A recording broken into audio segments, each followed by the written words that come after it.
Pandian store தொடரில் ஆக்கிரமிப்பு நிலத்துல கடை கட்டியதா நோட்டீஸ் வருது.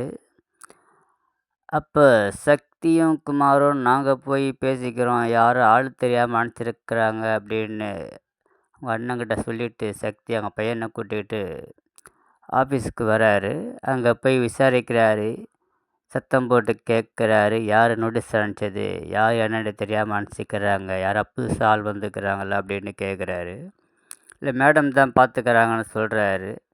உள்ளே பேசிகிட்டு இருக்கிறாங்க, வருவாருன்றாரு. வெயிட் பண்ணிவிட்டு அங்கே மீனா வராங்க. ரொம்ப ஆக்ரோஷமாக குமார் பேசுகிறாரு. இங்கே சத்தம் போட்டுலாம் பேசக்கூடாது, என்ன விஷயம் சொல்லுங்கன்றாரு.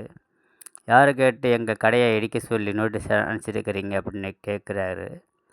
ஆக்கிரமிப்பு இடத்துல கடை கட்டினா அப்படித்தான் சொல்லுவோம், முறைப்படி தான் செய்கிறோம். இங்கே சத்தமாக பேசுகிறவெல்லாம் வச்சுக்காதீங்க, உங்களுக்கு டைம் கொடுத்துருக்கு, அதுக்குள்ளே நீங்கள் கடையை இடிக்கணும் அப்படின்னு சொல்கிறாங்க. ஆள் தெரியாமல் விளாட்ற அப்படின்னு ரொம்ப கோபமாக மீனா கிட்ட பேசுகிறாங்க. எங்களுக்கு எல்லாம் தெரியும், வேலையை பார்த்துட்டு போன்ற மாதிரி மீனா சொல்கிறாங்க. ஆஃபீஸில் வேலை பார்க்குற ஒருத்தவர் அவங்கக்கிட்ட வச்சுக்காதீங்க, அவங்க மோசமான ஆள் அப்படின்னு அட்வைஸ் பண்ணுறாரு.